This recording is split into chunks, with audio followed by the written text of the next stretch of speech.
Good evening, CineNerds. We've got a very special episode for you today, as JP and myself are joined by two of the stars from the brand new amazing film, The Dummy Detective, which released this past November. We're joined by Jonathan Geffner, who not only wrote The Dummy Detective, but also stars as Ventrilo, and he's got a special little guest with him behind, if you can see. He's got Mr. Swade himself, Dummy Detective. Um, and then we've also got Deborah Twiss, who played the lovely Chloe Lake, and she's also known from Kick-Ass, A Gun for Jennifer, and A Beautiful Distraction, among many more.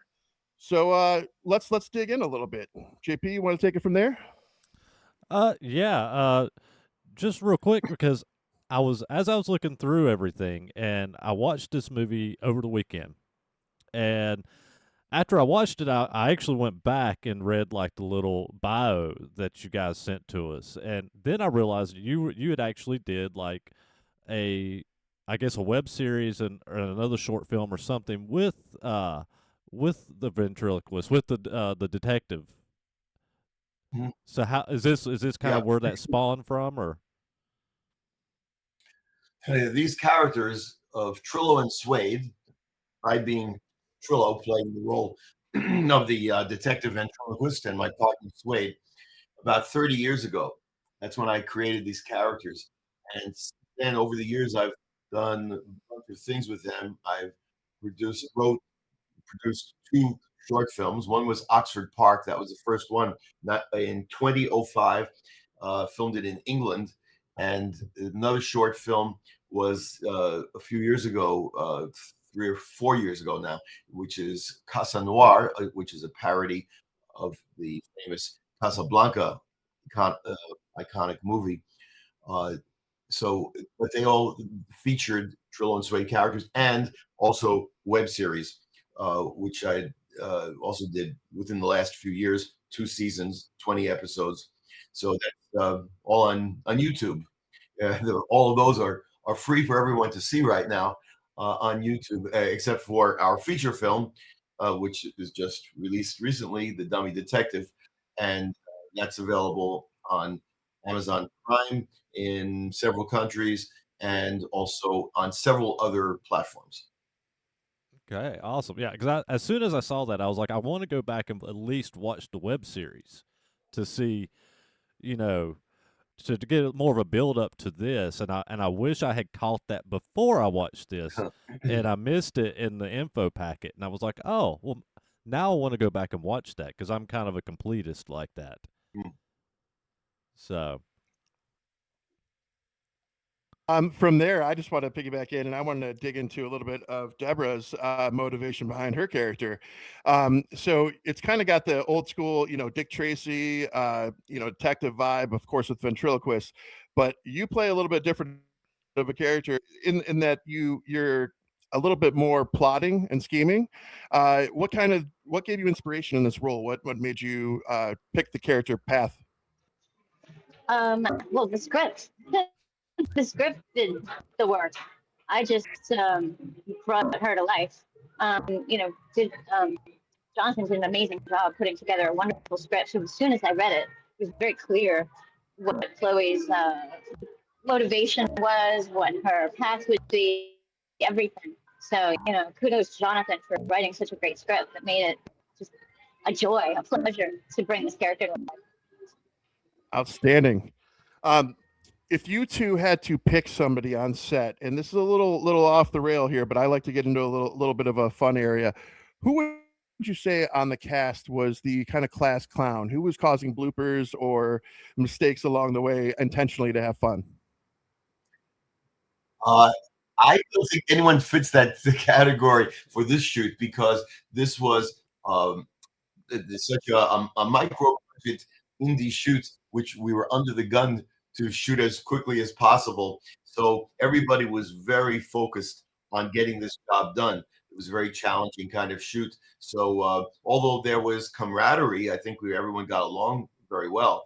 But we didn't have much option and much leeway to kibitz and kid around a lot. It I was can very understand that, and the camaraderie is very evident on screen. You guys definitely worked well together. Um, Well, from that then aside, then as you know, obviously she mentioned that you had. Well, oh, hello, welcome, Sean. Happy to have you.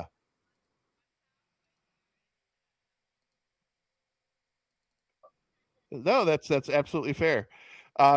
Joining us is Miss Sean Young, and everyone here knows her in this movie as the lovely Harriet, and she is also an icon in the industry. She's been in numerous movies, Dune, Blade Runner, and so on.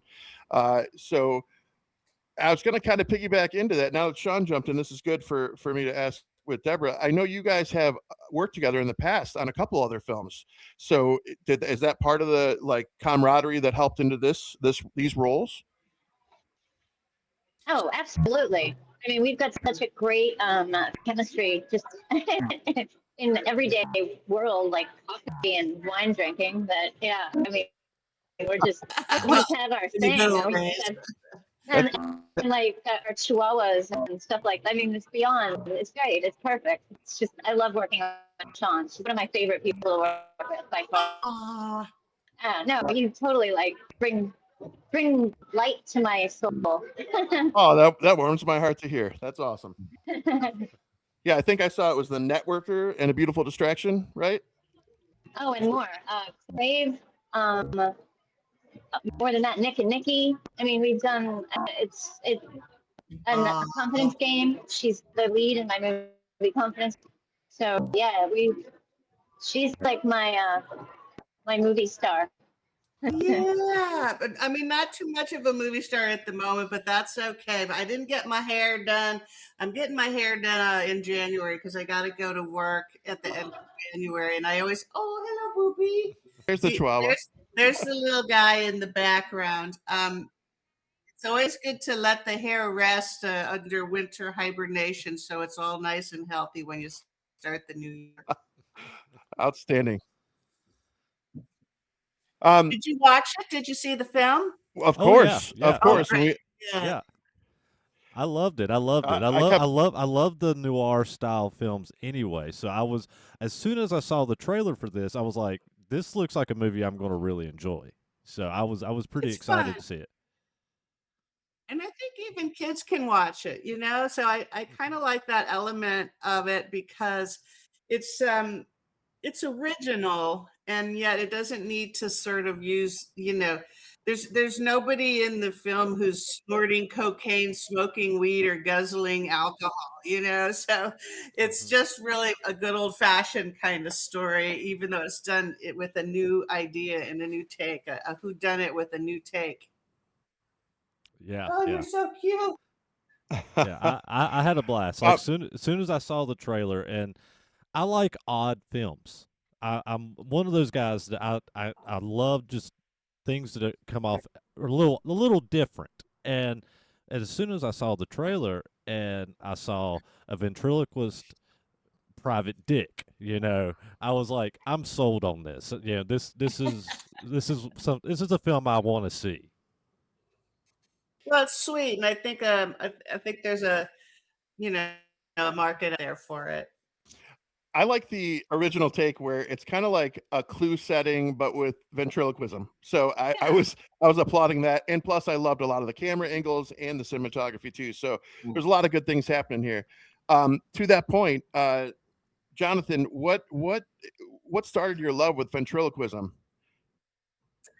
Oh, well, I've done a number of things, various things through my life, and ventriloquism was not from early on. Actually, I was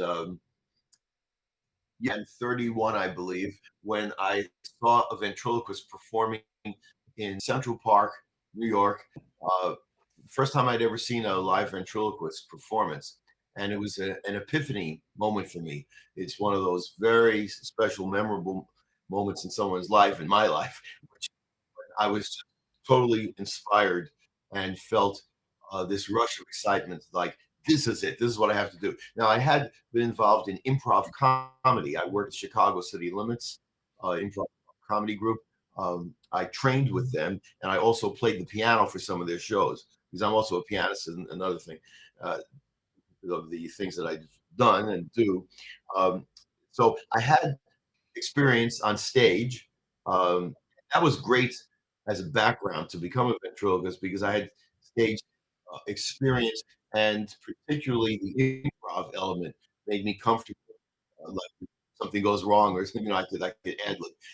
Um, so that, and I was a teacher, piano teacher, and school director briefly, and these various things all helped as a background.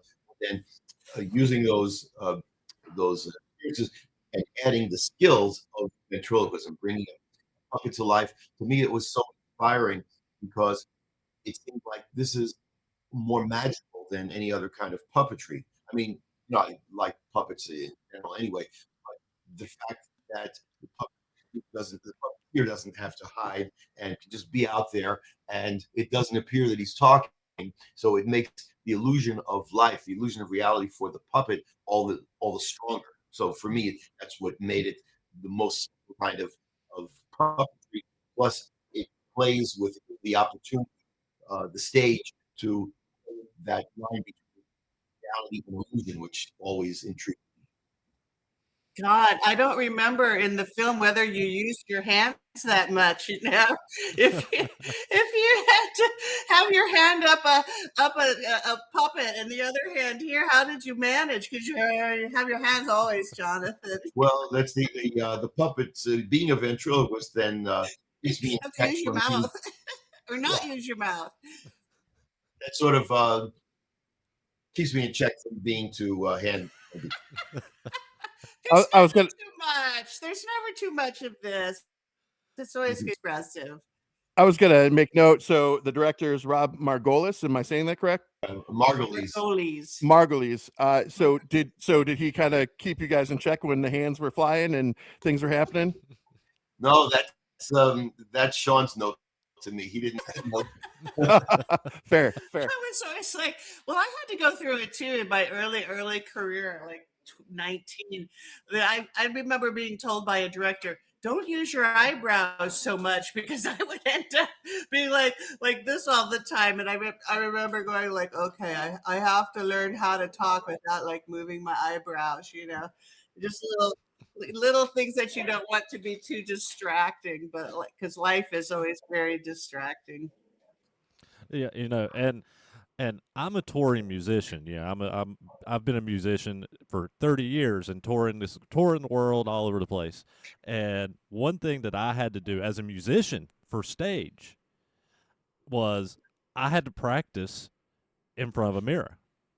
Right. I had to constantly do movements and learn what looked right, what didn't, in front of a mirror. And and so I get it. There's little things, there's little quirks that you do that you think's natural, but it doesn't in certain environments. I remember I worked with Sting in Dune in 1983, and he had to do the same thing. Also, he had to double practice while he was singing because singing and playing at the same time takes a certain level of coordination. And I always wanted to learn to play the drums. I'm a tap dancer, but I could never get the four different, coordination from your feet to your hands between the waist. It's amazing, and what the human body and what humanity has come to in terms of what we're all capable of. I've seen gymnasts.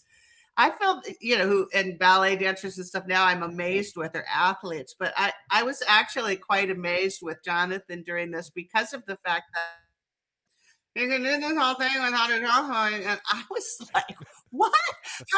I never asked you, Jonathan, how one learns it. Like, is there like a ventriloquist class or, are there Yeah, people insights learn different ways. that, only ventriloquists know? Well, there are different ways people learn. Nowadays, you go to YouTube, people give lessons on how to learn, so you can learn it that way. But before the internet, people had other ventriloquists or try to figure it out on their own, which is pretty tough of a challenge. I learned um, mostly informally by watching other ventriloquists. Once I got the bug in my head that I have to learn this, I made it my business to go to every ventriloquist performance I could find. Luckily, I was living in New York City where I grew up, so there are a lot of ventriloquists. I mean, maybe not a lot, but not so hard to find them as it is if I was living in some. So I went and watched and studied, and I went backstage every time and tried to meet the ventriloquist and ask some questions, get some pointers. How do you do that? How do you do, and some of them didn't want to sort of divulge share their wealth. and some of them were. Some of them were very nice. What would you say is a tip? I mean, like what kind of tips, or don't you want to share like your secrets of ventriloquism? Well, the main challenge, just as far as lip control, is the what they call the double labial letters. You have to use your lips generally, which is B, P, F, M, and W. So those are the ones that are the tough ones. The other ones, not so hard with a little practice and checking in the mirror. If you avoid all those letters, not so hard really to talk without moving your mouth. So that's the challenge. So you develop a way of pronouncing those letters with in other ways, using your tongue a lot in positions that they don't normally go, and practicing that way to get substitute sounds. JP, when you go back through, you might hear me whispering because I was just trying to emulate what he was saying. I had a little whisper in the mic. So I have another question, a different type of ventriloquism, kind of. Did I read right into that Deb, your doll that you had with you is essentially your mom to you, and as a character? Is that what that was? Because at the end, when you said, he asked if you were talking to your mom now, where is she? I was kind of taking it as that was the doll in your room. Is that right? Me? Yes. Oh, So yeah, you had no. I think. I mean, I think I just always heard voices. I'm schizophrenic. That's the deal. well, that's fair too. But I didn't know if there was an irony with the doll where you kept giving him grief for being the ventriloquist, then you had that doll. So I was seeing if there's a correlation there. Oh no, I think it was really cool that he built in, and it's the reason like why she goes to somebody like him. She goes to a ventriloquist because to be a detective because she's hearing voices. So she wants to go to somebody that kind of can identify with her, even though she's not revealing any of this to him. It's her own little secret. He's openly hearing voices and translating them. She secretly hears voices and acts. That's awesome. Okay. That's a different way to look at it with the schizophrenia part. Yeah, because I didn't like I saw her as crazy. I didn't necessarily, so that's way more fun. No, I actually studied schizophrenia online and through ChatGPT and things like that, just to have a little bit of background about the decisions, the choices that I was making as an actor. Very cool. Yeah. What was there? And this is probably for Jonathan. Was there a reason for the Chloe character to wear red all the time? Was it like showing a red flag? Was it telling you something, or was there more of a reason to that? Deb knows something. Yeah. Well, this kind of personality thing. I mean, red hair, which I envisioned her as being red hair, and so happens Deb fit that. I mean, I would have cast her anyway because she was perfect for the role, just her acting. But she also had the look that I had in mind as well, and so red also hot, fiery temperament, and femme fatale, sexy. So red seemed to be the main color that fit. Okay. Yeah, it's a classic vamp kind of outfit color. I was just trying to dig deeper if it was more of a meaning, like a hidden message in there, or if it was just that was a look you went with. Well, she's the devil. She's the devil. Don't you get it? well, now the pieces are all coming together now with the schizophrenia, of course. I've got a question for Sean. So there's a little thing that JP and I both noticed that you do throughout the film while you're getting tea prepared, and that you stir the tea with your middle finger. What, can you speak to that a little bit? Well, that was a Rob Margoli's request, and I remember thinking when he first said that, I remember thinking, okay, and but I think the thing that it does is it makes you cock your head and go, wait, what? Did she just do that? And it also sort of hints at how absurd and ludicrous it opens the door to Mrs. Hubbard maybe being not what she seems, right? It's a little precursor of he's pretty weird. It, She's capable of any of this as well. I think the beauty of the writing is that all these characters kind of have that crazy little mystery about them, where you kind of get an understanding of what the outcome will become, but you still are questioning these other characters as you go along. And little things like subtleties like that were definitely those moments that made you think twice. Okay, is this a big fu to the rest people, and she's not really caring about them? How is this character developing? So I enjoyed those little details.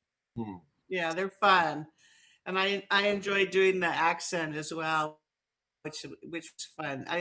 They're a lot of fun, and then you always notice other actresses who are American doing English accent, and thinking if you compare, I think the best English accent I remember hearing is Angelina Jolie in Tomb Raider or Tomb whatever it's called. I loved her accent in that, but I was challenged, and it was fun to do an accent.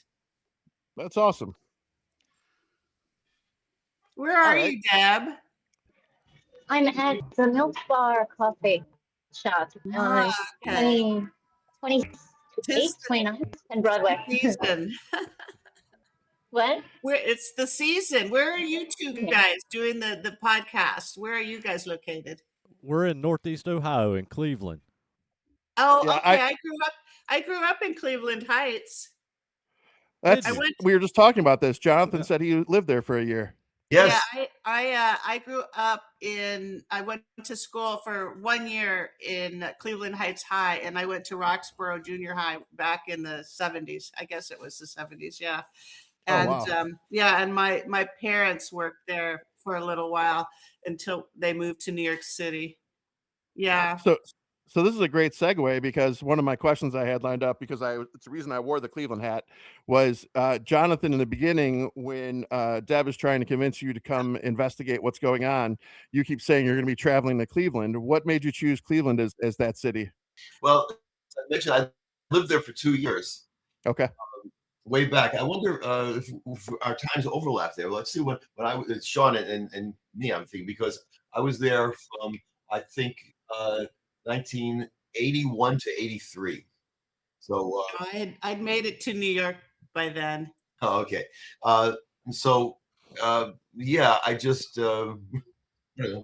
just thought of Cleveland like someplace that's it's regenerated. There was a time when Cleveland, the Cuyahoga River caught on fire. Do you remember that? There's a song written about that. There's a song written about that. Johnny Carson made a joke about it on his show. The river caught on fire, and also I think there was a news report that it was so polluted in the Cuyahoga River that the eyeballs of fish stopped developing because they couldn't see anyway. Right? That's how polluted it was. I don't know if that's a real story or not, but it was. I'm just going to deflect and say Detroit's worse, but yeah, I think that's true. No, I remember. But we actually had a brewery here, Great Lakes Brewing Company, and they named their pale ale, it's called Burning River, just to kind of pay respects to that. So it is a thing in our history, unfortunately. But the butt of jokes. I remember when I was there too, it was often the butt of jokes. So and I just think as a place to mention, it sort of has a quirky sound to it. It's kind of sounds a little bit fun, a little bit like it's a city where people have heard of, but most people haven't been there, so it's kind of felt like a good choice. I call us Chicago Junior without the crime rate, so yeah. I try and go that route. No, because we've made some progress, but I do want to talk to Mr. Swade. Is that possible too? Oh, sure.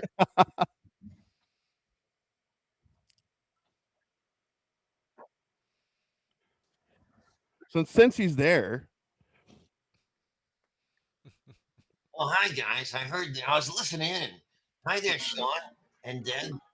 Hey, buddy. so nice to see these gals. I'll tell you a little secret, guys. I was in love with both of them. Sean, Understandably so, Yeah, Swade. I believe that. What's not to love? exactly. So, so Swade, who do you like better, Ezra or Miss Levinsky? Oh, I like better. Well, I like to hang out with Ezra, of course, because he's kind of fun, quirky in his own way. Mrs. Levinsky, well, she can be kind of the norm. I mean, she's a sweet lady, but wow, can she be annoying? Jeez. That's fair. I've got a wife. I know how it goes. No, don't tell her I said that. Did Yeah, you she hear, watches. no on that route? Did you hear the joke Bill Hicks said? They're in the Garden of Eden, and Adam says, "Yeah, we've got all the food we need. We don't have to wear clothes. It's like we're in the Garden of Paradise." And Eve says, "Yeah, and it isn't enough, is it? It's just not enough." That's fair. That's fair. That tracks. That tracks. Well, Swade. Sorry, bes- Jonathan. bes- Go ahead, Mr. Swade. Besides Jonathan violating you, outside of that, what's your favorite part of the movie? Well, my favorite part of the movie, I think it's when we had the confrontations with Deb's character Chloe, because I got to intensely interacting with her. Not exactly in the way that I wanted to, you see. At least it was intense emotion. So that was the start of something I was kind of hoping. Not the stab you were hoping for, but I get you. Yeah. It's a spoiler alert, I think. So Jonathan, I noticed in the credits too something that's unique. You guys, since there's not a lot of movies with ventriloquists, you guys gave locations and thanks to the companies that made all of the puppets that were in the movie, including Dinky, and I just thought that was kind of unique and extra and special that you're, and even the local businesses in New Jersey I saw. So you guys really paid respects to the community that you guys are filming in, and also the people making the puppets, and that was really cool. Yeah, I thought that was a nice gesture, but it's kind of funny, an inside joke for me, because he's giving credit to who makes the so-called puppets, which I find slightly insulting, by the way. But the thing is that what I thought was the most amazing thing about this movie, I don't know if you guys are going to agree, but I thought we succeeded in making Jonathan here appear to be real, because I mean, like in actuality, I kind of make him talk. That's the secret. I let it out of the bag. Sorry about that. Just That's outstanding. I had this compulsion to tell you guys that. But Well, in the movie, he looks real, doesn't he? I mean, you really come across as a live character. I think it's incredible. It's almost Well done. almost believable. Almost. You can Almost. suspend your disbelief a little bit to think that this guy here, is real. It blows my mind. So to that point, Swade, do you prefer being called dummy versus puppet? He's dummy. He's talking to you. No, he was asking you. No, I'm just a wooden person. That's all. A wooden person. All right. Not to be confused with a woody person. That's it. I almost made that I same got joke. that going too, Sean. My mind goes there. What can I say? The eye drooping sold it for me. I was there. Yeah, there you go. He's winking at me. I got you. So I have a question about Miss Levinsky, Statler and Waldorf, the Muppets. Is there any kind of like inspiration from them into that character, or is just similar dummy look? You know who that is? I don't even know who they are. Those two. I mean, I know the Muppets, but those are two Muppet characters. They're the angry old men in the balcony who are always judging everything. Yeah, so I know who you're talking about, right? Yeah. Well, I guess it's kind of it's ubiquitous, right? The old characters, they tend to be very cranky, like you. he's getting more cranky every day now that he's an old fart. Yeah, so my I guess kids, it comes. my kids say the same about me, so I hear it. Yeah, it kind of happens. Just happens to us. Well, what else do you guys want to talk about with the movie? Tell us some of your guys' highlights and favorite moments. Let's start with let's go with Deb. Well, I always tell this story, the one when I'm on the bed with her and she's trying to comfort me while I'm crying and putting on this whole act. And like Sean comforts me, but we were laughing. I was laughing so hard, and so she does this thing where she puts her arm around my face so that we could get through it because we kept trying to like get through the scene and we couldn't because I kept cracking up. That's Well, one of my favorites. She was laughing because as I'm trying to comfort her and everything, I make Mrs. Hubbard into a little bit of a predator and I'm trying to give her a kiss. So she was laughing and I said, oh God, I don't want to do the takeover again. So I put my arm around her mouth so nobody could see her laughing. And there was a lot of scenes I got to do with Deb that I enjoyed too. And also Deb decides what Deb wears. Wouldn't you agree, Jonathan? I mean, I think Deb put a little bit of care into what he was going to wear. And I think that's what was nice. So Jonathan had a lot of, well, definitely approval. You know, you wanted us to kind of fit in, but we all had to kind of scrounge around and figure out what we had and who we could borrow from and what was able. Montgomery Frazier also helped us a little bit too. He was the costumer, and I liked how everybody looked in the film a lot. Yeah, that was great. I was a fan of the look for sure. The all of the look as a whole, the set aesthetically was pleasing. It was smooth and it was nice. But knowing that you did that little arm thing, is that a scene like around the massage thing in that ballpark? In that zone, yeah, somewhere in there. Okay, because that was one of my other things I was going to say. Suede, you probably loved the massage scene, huh? Oh, I wish we had done more of that. I would have loved. I love. I've got that scene is great. She's got great hands, and I swear, I was like, we could do this as long as you guys want. It was good. Right now, I'm writing a screenplay for another feature film. It's going to star me with Deb and Sean. We don't need you. Okay. We're moving into the porn market now. It's exactly. And it's just a 45-minute massage. Yeah. That's the name of the movie. It's going to be called The Massage. Me, Sean. I guess we're going to get to see. Are we going to get to see just how wooden you are?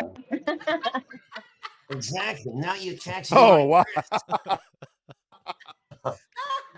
That's not all you're going to catch from me, Deb. All right, I think that's. All right. Sean, Let him calm down a bit. Sean may have kept the movie PG, but she's got other thoughts in mind in real life. There we go.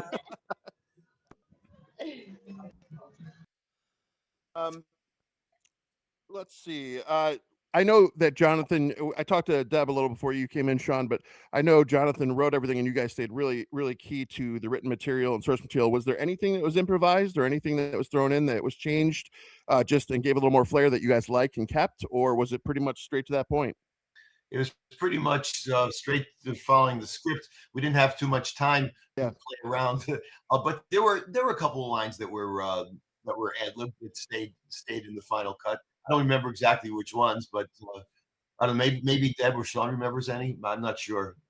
No, I think we stayed really pretty tight to the script. Yeah, I mean, it was maybe two lines were ad libs, maybe. But I don't remember if they were. With a whodunit, you kind of have to make sure you don't accidentally cut anything because it could have a sort of a meaning or a plot meaning in the story. Sometimes you can do that in comedy, but I'm not sure if any lines at all were actually ad lib that were used.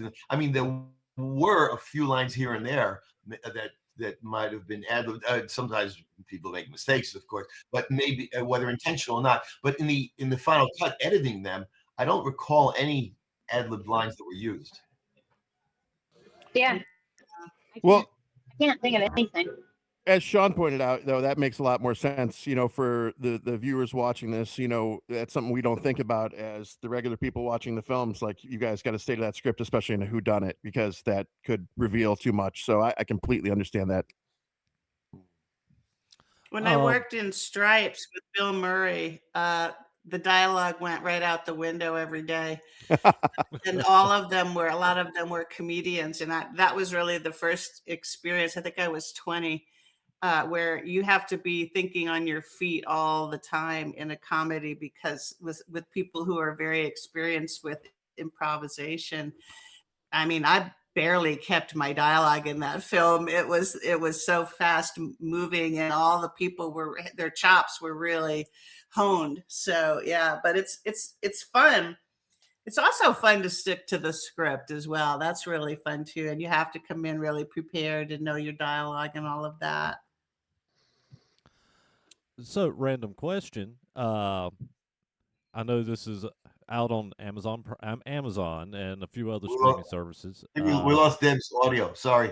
Yeah. Seems like we lost Deb's audio. Yeah. Debbie, I don't hear you. I think she's having trouble. Can you guys fix it? Did her AirPod die? No, because we'd still hear the rest. I There got she her. is. I think I got her. Can you hear me now? Yes. Yeah. Okay. I just wanted to tell you guys I gotta go because I have to go to this job on 23rd Street. I'm doing a TikTok shop live. Well, it's and beautiful, they're gonna teach me. honey. Love you. Good seeing you guys. Thank Thank you, so Deborah. much. We appreciate the time. Have a great day, and thanks for loving the movie. It's fantastic. I love it. Oh, yeah. Thank you, you. Jonathan. Love you, Sean. Bye, you guys.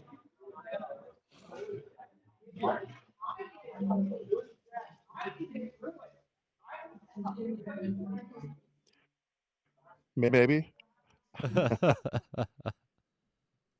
Yeah, just yeah, there you go. There we go. So yeah, my so- question was, with this coming out being out on digital, is there any plans for a physical release for this? No, there aren't right now. So yeah, I mean, that would be nice to have that option as well. But right now, we're just trying to get onto as many platforms as possible. It will be on more platforms soon because we licensed it to Tubi, so it will come out soon on Tubi. We don't know the exact release date, and there are several more that we expect will pick it up soon. But when exactly, no. Yeah, the movie business is having to struggle, I think, to reinvent itself because so many people now just prefer not to leave their homes. I go to movies here in Georgia, and I'm like, there's 4 people in the theater. You know, New York City probably not the case, right? Because it's such a big market. But yeah, it's the movie business is trying to find itself again. It's going through another transformation. I think that's a good assessment and a good one to hear from you too, especially because you've seen it more than most. And the big thing that JP and I push so hard is we're such big advocates of physical media and people going to the theaters and getting out. Like we were a little upset about the current prices on like the popcorn buckets, but at the same time, it's giving people a reason to go to the theater. It's little silly stuff, right? But those things all matter. So even though there's not a physical release now, because I understand there's costs associated with those kind of things, but hopefully down the road, hopefully it takes off because platforms like Tubi are coming up, and I think that's a great one to be part of to spread the word, especially because it's free and people will be able to see it. Yeah, I hope it will pick up a lot especially when it gets on Tubi and the other platforms as well. I'd love for it to have a theatrical release, but that's just not in the cards now because it's a very small indie film, and when a big studio is not backing it, it's almost impossible to get it released theatrically. That's just the nature of it. Yeah.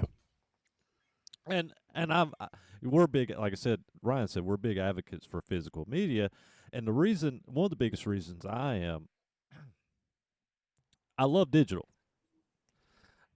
I have a love-hate thing with digital, and as a musician, I understand the industry changing and this and that. I don't make a dime on royalties. I don't make money really until I hit the road and I'm touring. Record labels get all that money. Publishers get artists don't get it. So, my thing is there's so many movies that I love, like growing up through the '80s, and that I've stayed up late watching USA Up All Night, or like some of these lower budget indie films and just lower budget films from that time period that are not available on digital. And the only way you can have them is if you had the physical media. And there's so many lost films that have been lost to time because they're just not ready available anymore. And so I'm kind of a big advocate for hanging on to these physical forms of media, for history purposes for these films. Well, the industry is having to reinvent itself.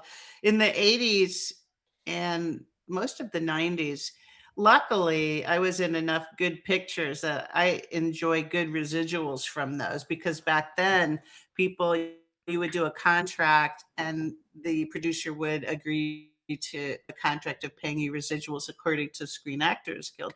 But now a lot of actors have what's called a buyout. So, and that became the model, which is get everything you can up front, because nobody's going to get paid later on. And some people suffered from that. And also, prior to that, I mean, Mary Pickford is not enjoying, or her descendants enjoying, any residuals, right? Or people, I mean, who did not have that in their contract with Screen Actors Guild.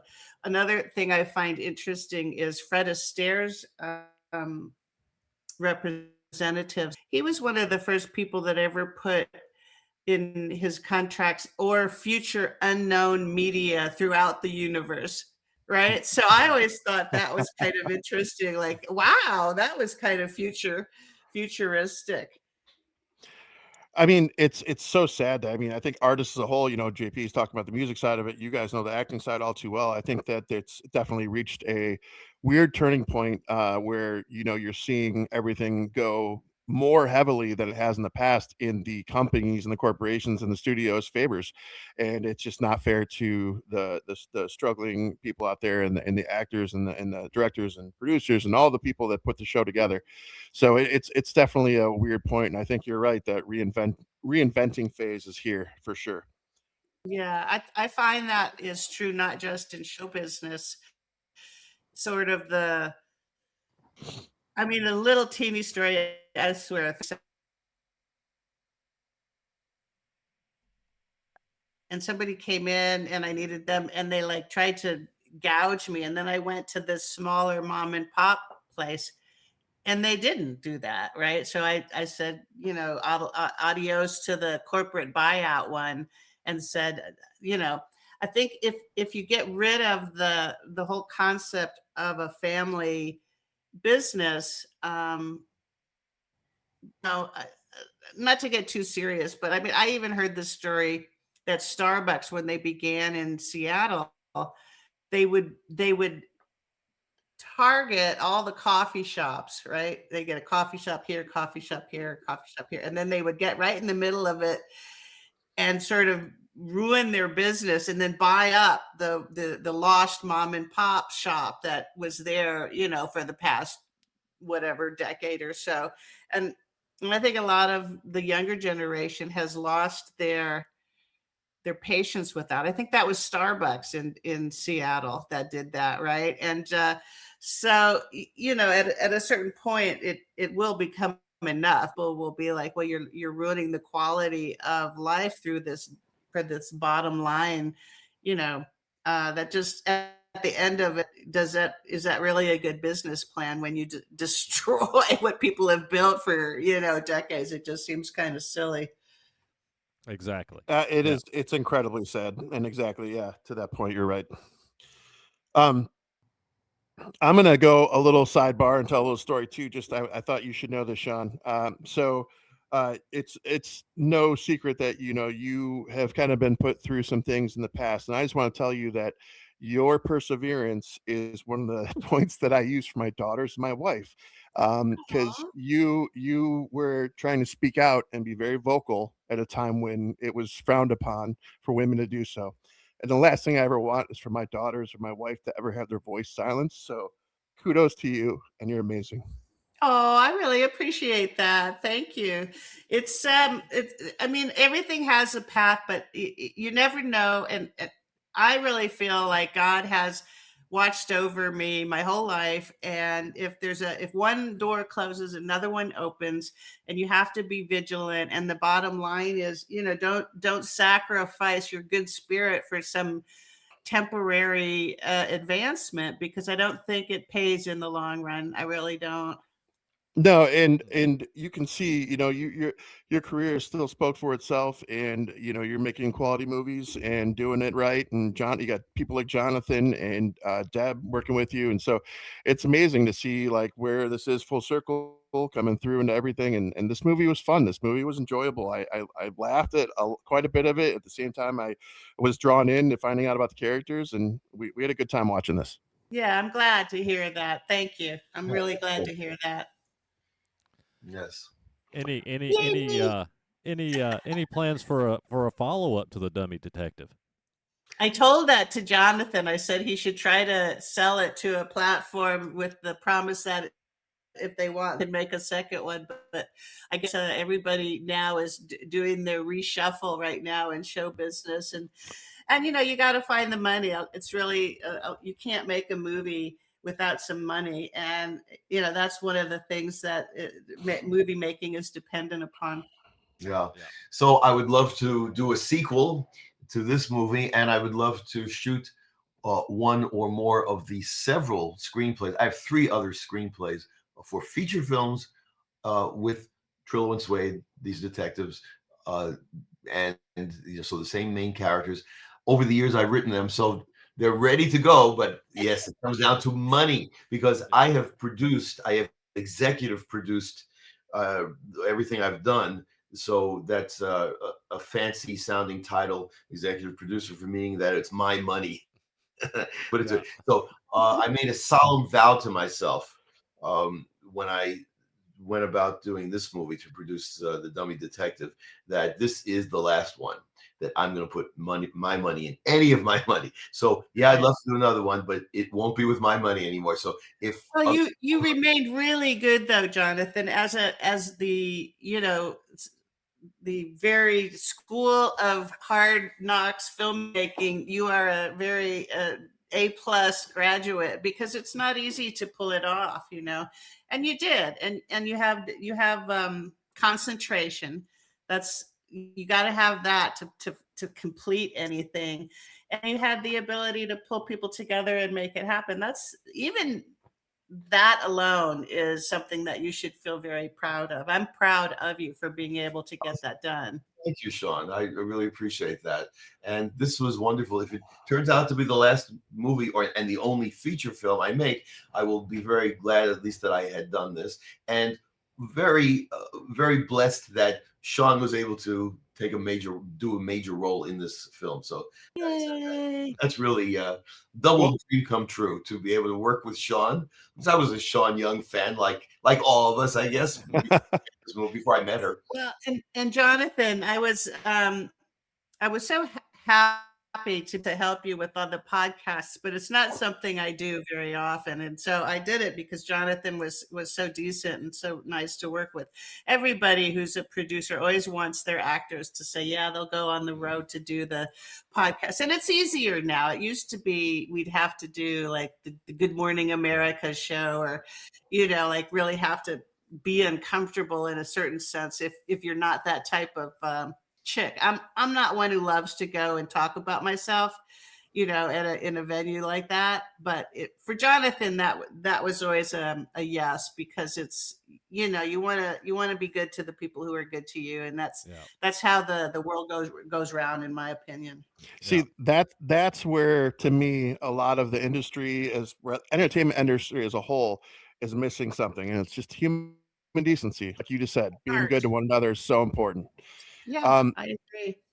And the one thing I do like about is, if there is a sequel, I love how Harriet's character ended, because it was so like, yeah, she was guilty, but she's got a plan for everything, and she's covered. Like so there's so many opportunities to carry that path.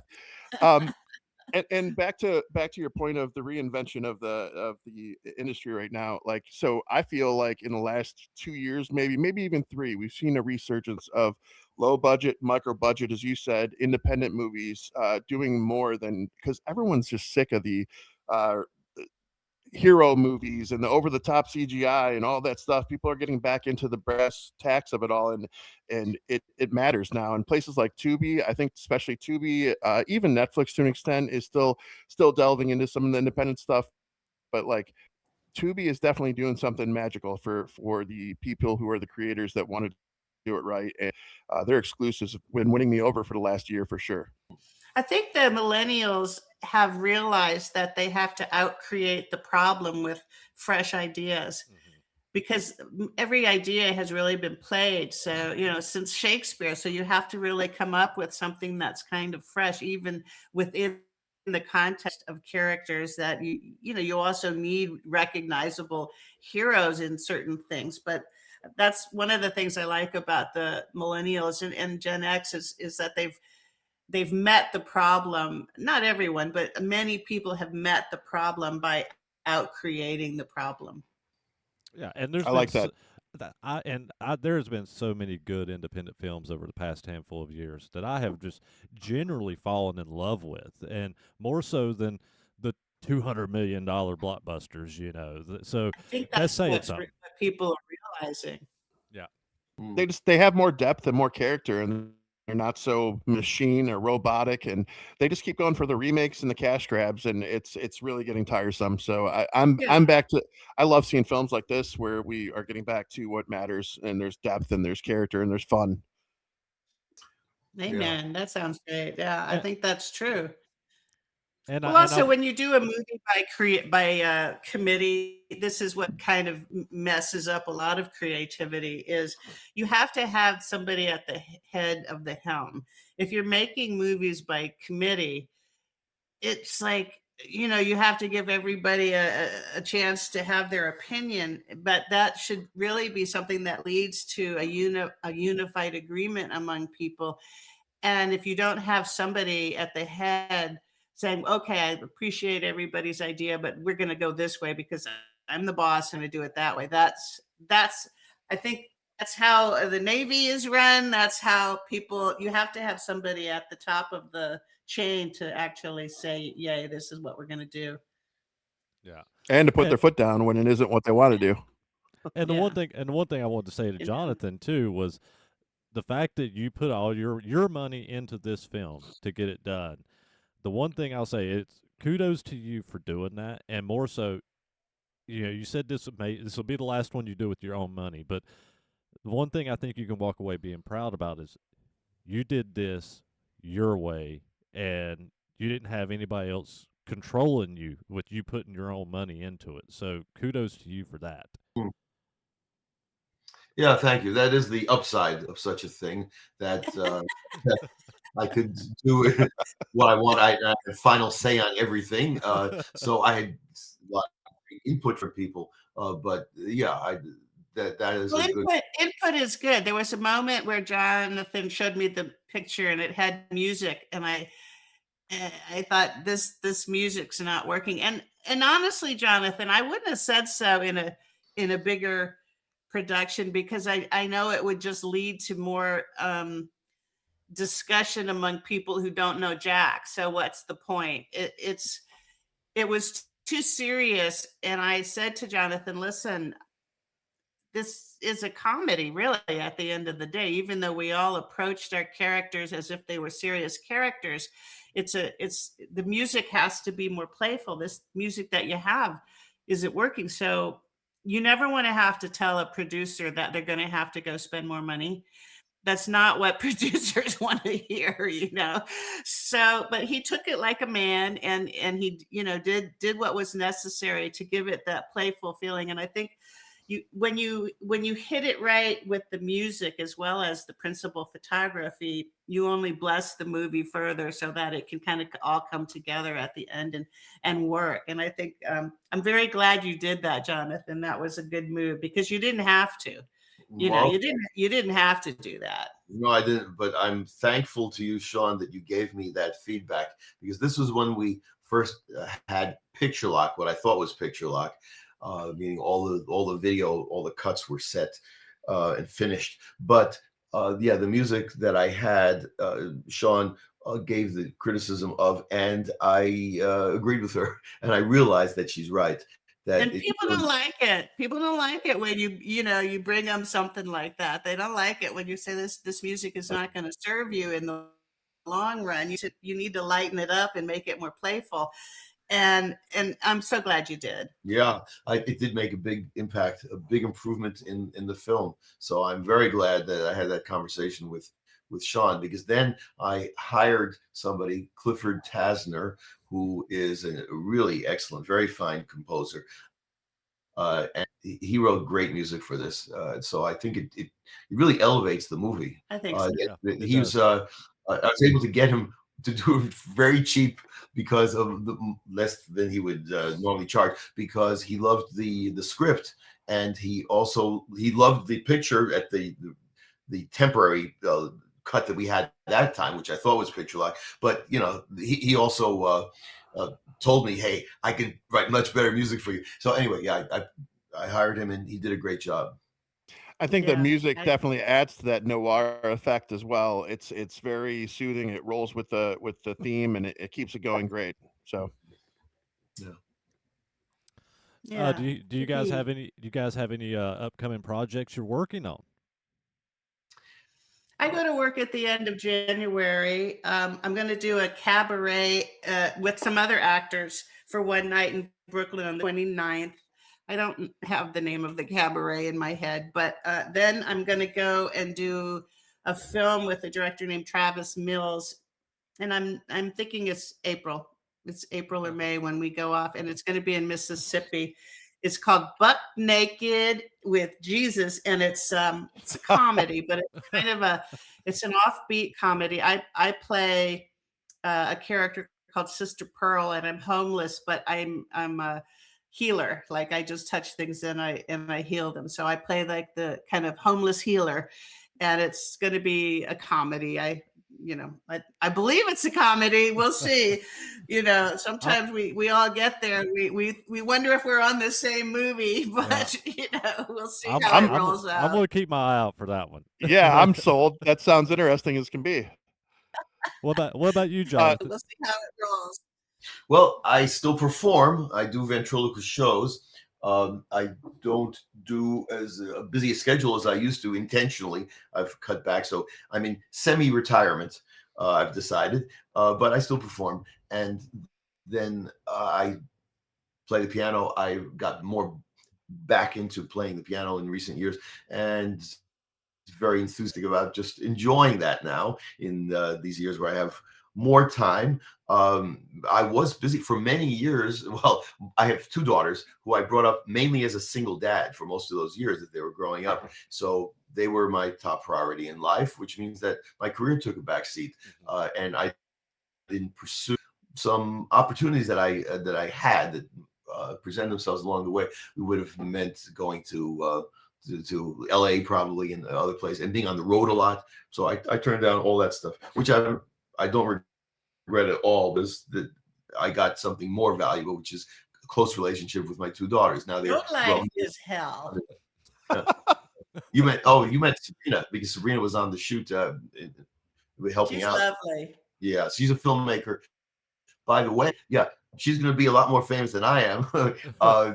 Sabrina Geffner, same last name for now, but Sabrina really is very talented filmmaker, and yeah, so I'm close with her and with her sister, the daughter Michelle. So that's what took up so much of my time. But now that they're on their own, although we see each other a lot, but I have more time, so I went back to playing the piano mainly. I have some piano students, so I do that, and a few other things. But I'm busy promoting this movie, of course, The Dummy Detective. And yeah, I've got those other scripts ready to go. So when I have a little more time, I'll see if I can maybe pitch them and find ways to do it. A lot of that will depend on the success of this movie. I mean, if this really catches on, then of course it will make it easier for me to pitch for something else. I So think this movie will do well once it hits Tubi or something like that. I think this movie's really going to do Yeah, well maybe for it'll it. get some traction. Yeah. Yay. And when we post this, we will make sure we have the link to the Prime link so that we can get people directed in that right direction. that's Excellent. this I mentioned the dummydetectivemovie.com. That's the link. That's the website, the placeholder page, really, just one page where it has all the links, and we keep updating it when we get new platforms. So Perfect. they're all there, and also links to all our social media. That's Okay. clutch. That is perfect.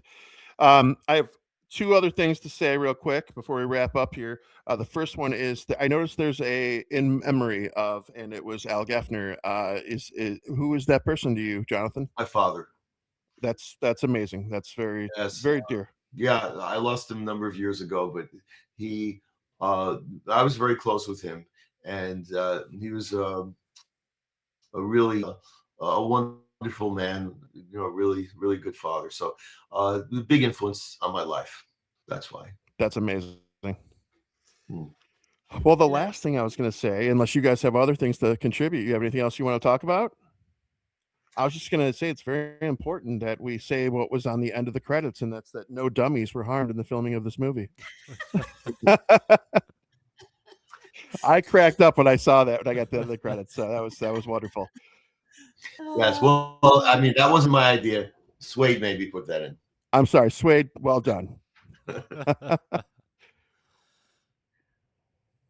All right. JP, Well, anything else?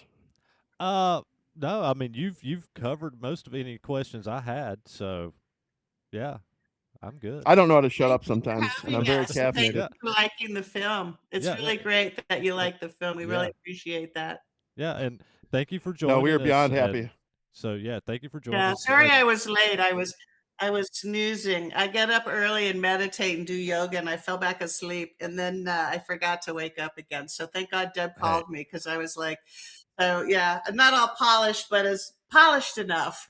Well, Well, you look lovely. So I get it. I get it. Yesterday, I fell asleep sitting in my chair watching a movie, and I woke up with my phone ringing, and it was my chiropractor because I go for acupuncture and adjustments, and they're like, "You're supposed to be here 30 minutes ago," and I'm like, You're supposed to be here.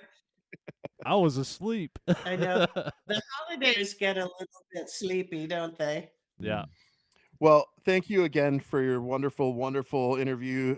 Your answers to the questions were all amazing. Having you guys here has been delightful, as well as Deborah. I wish we could add Ed, Kristen, and Harry or Hari. I want to hope I'm saying that correctly. And Uh, Ed, yeah. yeah, that would have been great. But I'm happy we got you guys, and this has been a pleasure. Thanks so much. Likewise, I enjoyed it. Thank you for having Yeah. us. Thank you. Thank you for joining us. Thanks. Until next time, guys. CineNerds out. Later. Laces out.